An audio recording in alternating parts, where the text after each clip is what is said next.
Bismillahirrahmanirrahim.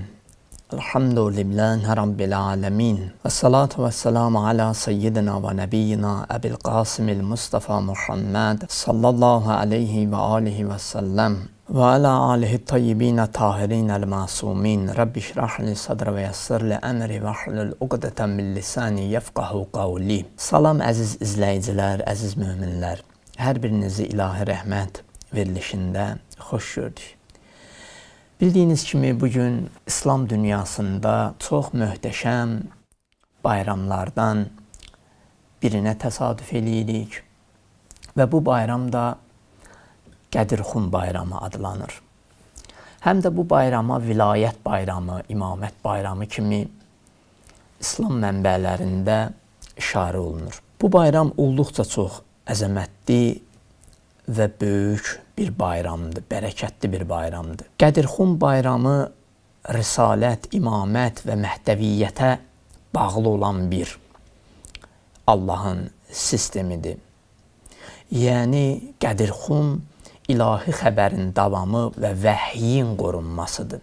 Allah sisteminin qorunmasıdır. Və Qədirxum bayramı təkcə Şiə əqidəsinə, Şiə məktəbinə xas olan bir bayram deyil. Baxmayaraq ki, Şiələr bu bayramı daha möhtəşəm, daha əzəmətli keçirdirlər. Amma bu bayram İslamın bayramıdır. Bu bayram Allahın təyin elədiyi bir ilahi övliyanın, Peyğəmbərdən sonra dinin, İslamın, vəhyin işlərini öz öhdəsinə götürəcək Həzrəti Əmir əl-Müminin vilayət bayramıdır, imamət bayramıdır. Yəni, bu İslamla bağlı olan bir mühüm mesajdır, mühüm bir bayramdır. Qədirxum bayramı dünənə və keçmişə bağlı bir hadisə deyil. Qədirxum hadisəsi bugün və sabahın bir parlaq gələcəyidir.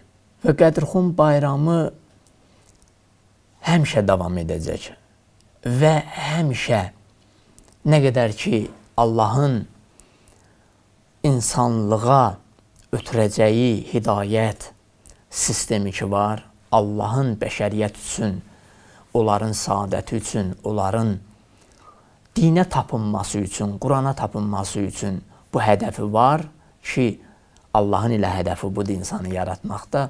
Daimdə Qədirxum günü təyin olunan ilahi övliya insanların həyatında öz mühüm rolunu, öz varlığını, öz zərurətini göstərmiş olacaq. Baxın, bəzən bizə irad da tutulur ki, nə üçün siz Şiələr bu qədər Qədirxum bayramını təntənəli, əzəmətlə keçirirsiniz, iad eləyirsiniz?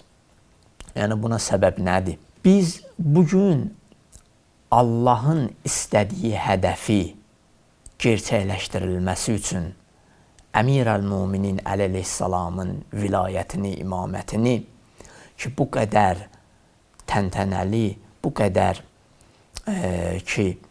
belə deyim də, göz qamaşdıran, bu qədər insanların zehniyyətini, fikrini özünə cəlb eləyəcək bir bayram keçirtməyimizin səbəbi budur ki, bizim həqiqətdə istəyimiz budur ki, dinin, İslamın daha izzətli, daha, belə deyim də, öz istədiyini göstərmiş olsun. Yəni, dinin, İslamın istədiyi hədəfi budur ki, elə Quranın hədəfi budur ki, məhz Qədirxum hadisəsi qlobal bir hadisəyə çevrilsin. Bu hadisə o qədər öz aktuallığını hər an qorusun, saxlasın ki, çünki insanlıq bu məsələ ilə Allaha doğru hidayət olacaq və hidayət də olur. Ona görə biz deyirik ki, bugün Qədirxum bayramı Əmir əl-Mümininə xas olan bir hadisə deyil. Nə mənada xas olan bir hadisə? Düzdür, Həzrəti Əmir əl-Müminin Qədirxum günündə imamət, vilayət məsələsində seçilib. Amma biz Həzrəti Əmir əl-Müminin üzərində tam da mövzu qurmamışıq. Mövzumuz budur ki, biz İslam ümmətinin talihini gündəmə gətirmişik ki, İslam ümmətinin talihi, onların hidayəti, onların Peyğəmbərdən sonra dinin təlim-tərbiyəsini almaqda başlıca gündəmdə olacaq şəxs Peyğəmbərdən sonra Peyğəmbərin tapşırdığı Həzrəti Əmir əl-Möminindir. Yəni Allah İslam ümmətinin talihini Peyğəmbərdən sonra Həzrəti Əmir əl-Mömininə tapşırıb. Əziz Peyğəmbərimiz lazımı işləri Qədirxum günü itmam elədi. Baxın, mən bir məsələni vurğuluyum. Əli əleyhissalam tək elə Qədirxum günü seçilmədi bu imamət mənsəbinə. O öhdəçiliyi Qədirxum günü tək götürməmişdi öhdəsinə. Peyğəmbərin işi gücü, Peyğəmbərə ki, din, şəriət nazil oldu və Peyğəmbər insanları dinə ilk öncə evin içindən başladı, öz qohum əqrəbəsindən başladı və Peyğəmbərə ilk iman gətirən Həzrət Əmir əl-Möminin Əli əleyhissalam oldu.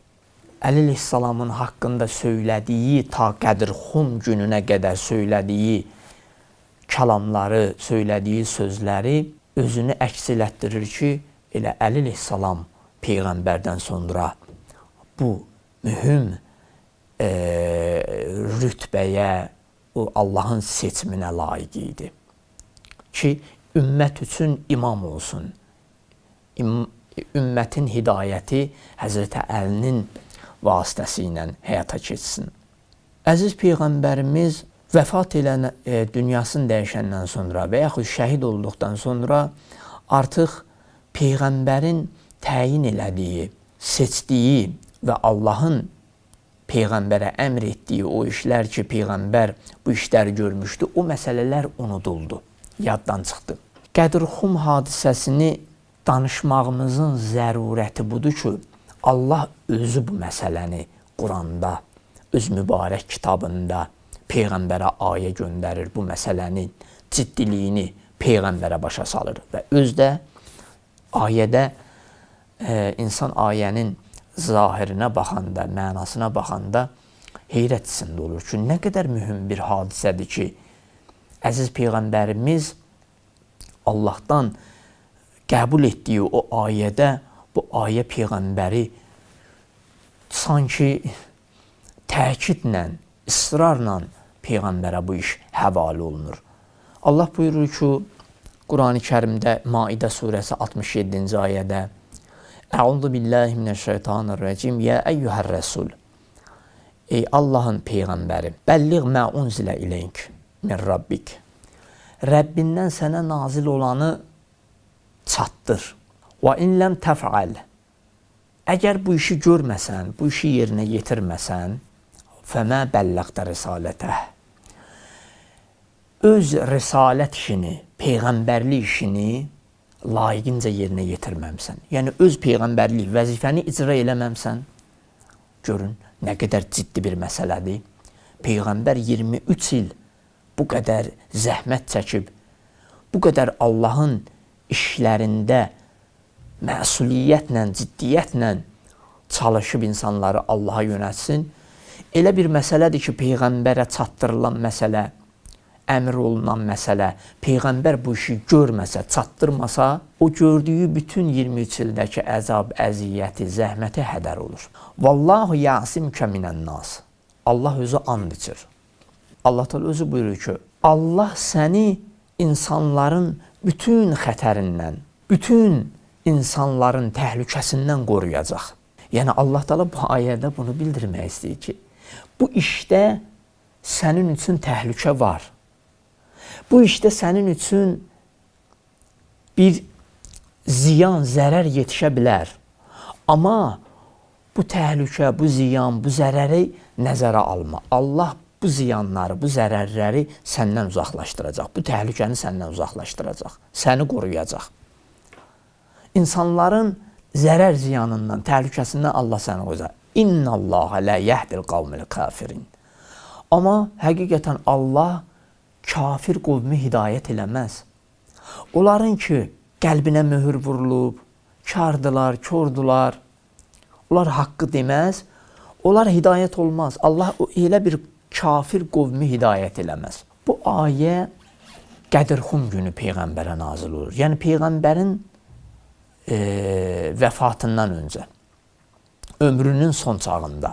Və Peyğəmbərə bu ayə nazil olduqdan sonra Peyğəmbər Qədirxum günü, yəni Qədirxum bir səhradır da, bir səhranın adı. Peyğəmbər Həccül Vidadan qaydanda, sonuncu həccindən qaydanda hamını yığır ora.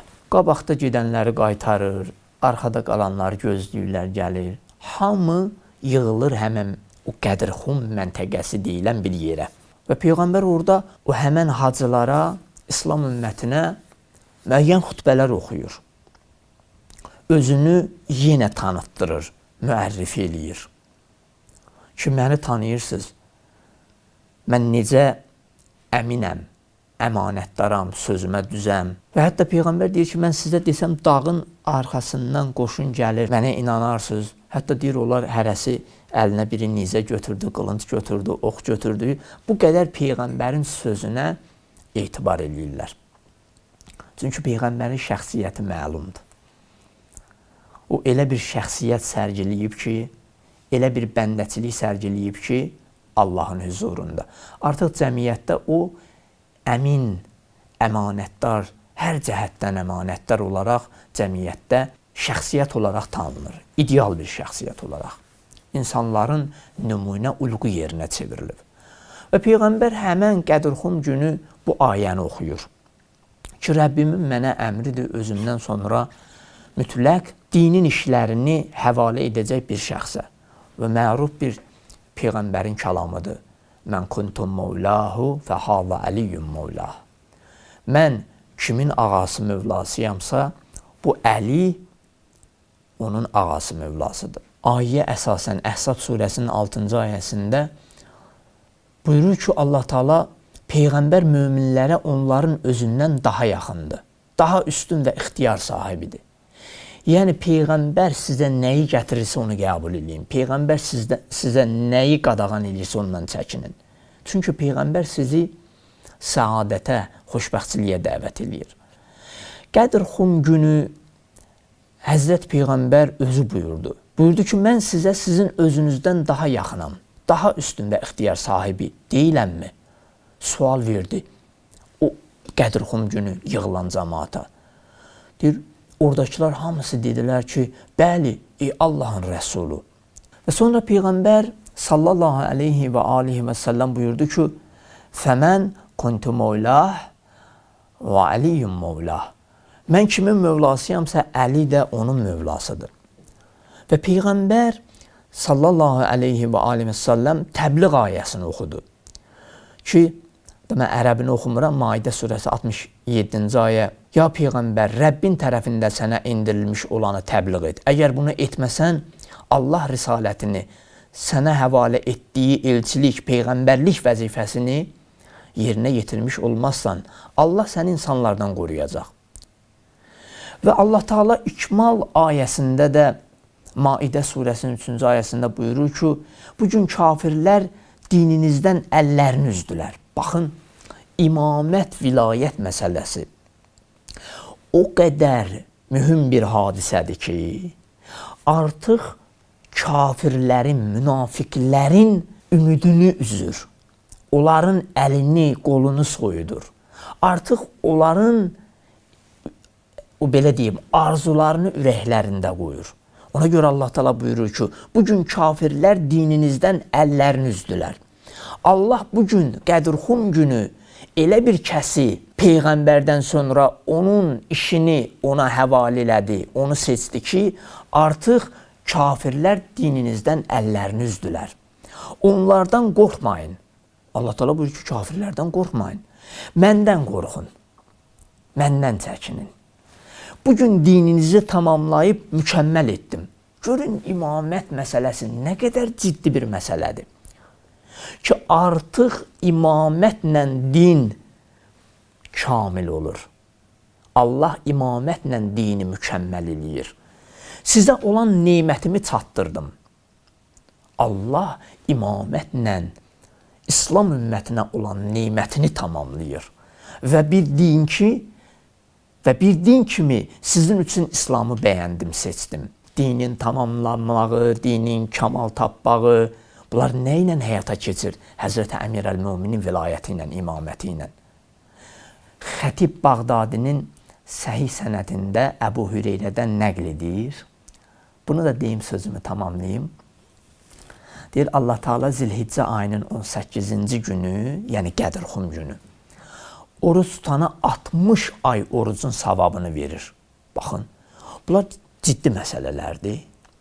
Qədirxum günü bir gün oruc tutmaq nə üçün bu qədər savabı var? O hadisə aktuallaşsın, xatırlansın, yada düşsün. Çünki insanlığın, bəşəriyyətin hidayəti, saadəti, nəhai ləzzətə çatmağı imamətə bağlıdır. Deyir, 60 ay orucun savabını verir. Qədirxum günü o gündür ki, Peyğəmbər əlinin əlindən tutaraq qarşısındakı kütləyə müraciət edərək buyurdu. Mən möminlərin mövlası deyiləmmi? Sual elədi. Deyir, onlar dedilər, bəli, ey Allahın rəsulu. Deyir, bu zaman Peyğəmbər buyurdu, mən kimin mövlasıyam, Əli də onun mövlasıdır. Peyğəmbərin bu sözlərini eşidən Ömər və digər xəlifələr, deyir, gəldilər Əli əleyhissalamın əlindən öpdülər. Dedilər, ey Əbu Talibin oğlu, sən mənim və bütün müsəlmanların mövlası oldun. Mübarək olsun bu məqam, bu mənzilət sənə. Allah bizi Həzrəti Əmir əl-Möminin Əli əleyhissalamın vilayətindən, imamətindən dünya və axirət ayrı salmasın. Allah bu möhtəşəm, bu mübarək bayramı bütün İslam ümmətinə mübarək eləsin inşallah. Dünyada Həzrət Əlinin ziyarətin, axirətdə şəfaətini nəsib eləsin. Vəssalamu aleykum və rəhmətullah.